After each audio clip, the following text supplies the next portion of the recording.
can we all just take a moment and appreciate that this is 2025 and 2025 is 45 years after 1980, right? I've been caused to remember this today, which is what brings me here. My ex-husband, my last husband, I've had 3, Elizabeth Taylor. It was his birthday today, and he was born the year my dad died, and my dad died on the 11th of March. So on the 11th of March, I was thinking, like, shit, 45 years, that's a long time, right? So I've had this floating around in my head, and then afterwards I've been not following, but I've seen a lot of stuff of this Ruby Frankie Jodie Hildebrand business, right? Don't even get me started. As a mother, no, mate, no. And I saw a video on YouTube the other day where they said they predict them to get like between 5 and 30 years each, right? 30 years for torture of children, right? And Mark David Chapman, who on the 8th of December 1980, 45 years ago, shot one man, is still in prison. He didn't torture anybody. There was nothing premeditated. He didn't have a little fucking bowl of cayenne pepper and honey by the side to fucking inflict extra pain. Did not fucking do anything sadistic whatsoever. He just shot a gun and went and stood himself up against a wall and waited to be arrested. Now, if you don't know and you don't care, fine. If you don't know and you want to know, literally the shit surrounding the murder of John Lennon, conspiracy theory, we are told to not look at that, and we're batted away from that with the term conspiracy theory. It's like, oh, you believe this, do you? Oh, conspiracy. And all you've done is heard somebody somewhere else say that's a conspiracy theory. And so that means you don't look. The CIA knew what they were doing when they created that term, mate. It's functioned perfectly well and continues to do so. But one man who went, and from what I remember seeing over the years, didn't even know why he'd done it in the beginning. He just did that, and there were provably a series of triggers that led him to this point. He went, did the deed, waited to get arrested. Done it. What happens to me now doesn't matter.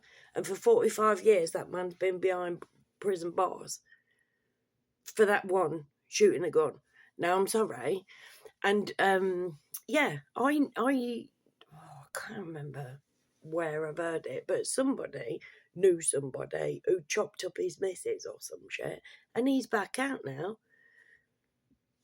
I'm 53. I think he was younger than me. It weren't even 20 years he got for brutal murder. Now, that man, wrong in the head, not safe in society. Mark David Chapman shot one man. The only person unsafe from Mark David Chapman is already dead, and he's been behind bars for 45 years. For why again now? I'm sorry, right? So I looked up to see if he was still in prison. And Esquire.com, where is Mark David Chapman now? Now, this is from 2024, I think. Chapman is still in prison today and has had 12 requests for parole refused since he became eligible in 2000. 2000 is the word you're looking for, Gaz. Yeah, 25 years ago he became eligible parole. A bloke who shot, and somebody else I saw in another thing I looked at, they're now saying that he shot for fame and notoriety. He killed him for fame and notoriety. That's not what he said when he was arrested. He couldn't remember fucking doing it. If I remember that correctly. I'm so sorry if I don't, right? But this guy's been kept away from the public, right? And for 25 years, he could have been out, and the only bloke he ever wanted to kill is already fucking dead, so why ain't he, right? Check this. At this time, Correctional Association of New York lawyer Robert Gangi said that he thought, and I'm sorry if I pronounced that wrong, darling, but you deserve it, said that he thought it unlikely that Chapman would ever be freed because the board would not risk the political, no, actually, I'm a bit with him on this, would not risk the political heat of releasing John Lennon's killer. So good on him for realising it, but that man's in fucking prison and you know why, so fucking put up a voice for him. Why is everybody going saying like it's no? And it was like, no, he killed John Lennon. Yeah, he did. He's got nobody else. He doesn't have a hit list. Like nada. Nothing poses zero threat. But check this. So, oh no. Which is what most people say when she starts singing, has also stated that if Chapman were released, she and Lennon's sons would not feel safe for the rest of their lives. Why?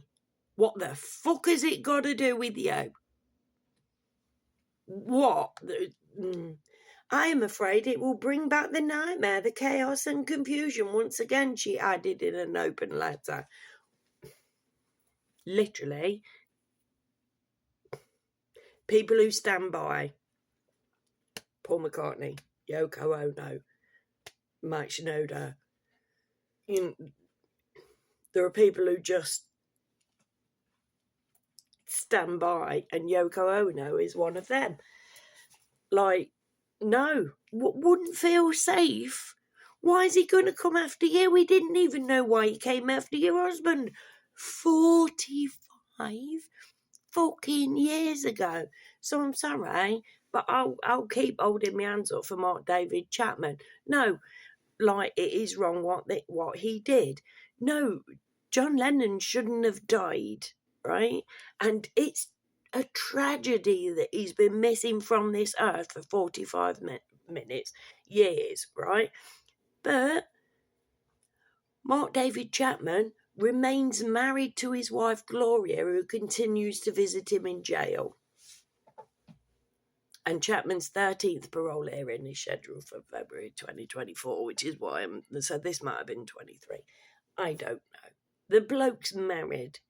He has no enemies. Well, nobody can... Oh, carry on. Don't do it. Don't do it. Anyways, let me know what you think in the comments below. I don't get it. And Yoko Ono coming out and saying, oh, no, can't release him. I wouldn't feel safe. Now she's bought and paid for, mate. Put money on it. She is bought and fucking paid for. The reason that this man is behind bars is because if he came out and people could actually hear him speak, we might get more of a grip of how little he had to do with that murder. He pulled a trigger. That's it. He ended a life. That is a bad thing. But it don't mean to say you literally can't be with your wife for 45. No, mate. Something is seriously fishy. Anyways, if you have made it till the end, I owe you a bevy, but let's sit and talk about this, because I want to talk about this. It's something that, because he died the same year as my dad did, I find it personal. Literally, I completely avoided John Lennon for most of my adult life. I found him when I was about 35, something like that. I actually started to listen, and I'm like, mate, why have I... But I couldn't listen to John Lennon because I had really bad panic attacks and depression when I was little. Never got therapy for it. Still not over it. Still have panic attacks when I think about death. Like, woo. But that's by the by. But yeah. So I avoided John Lennon because I was like, I didn't want to think about my dead dad. That I'd never had any sort of like guidance of how to get over that. Do you know what I mean? He dies when I'm 8. I'm 53. I've never had anybody explain to me how to deal with that, which is probably why I still have panic attacks, let's face it. But I went back and I started listening to John Lennon, and I'm like, mate, because my dad loved John Lennon, and I'm like, I think I was so young, and yeah, I'm like, mate, I love this fucking guy. And when you look at what he actually sang, you're like, yeah, this guy had to be taken out. There's no way that he wasn't taken out. That's, in my personal opinion, why they've still got Mark David Chapman behind closed doors, because he was literally used to facilitate her. Anyways, shut up, Carrie Ann. Thank you for being here. Please come back. Never forget that I love you all.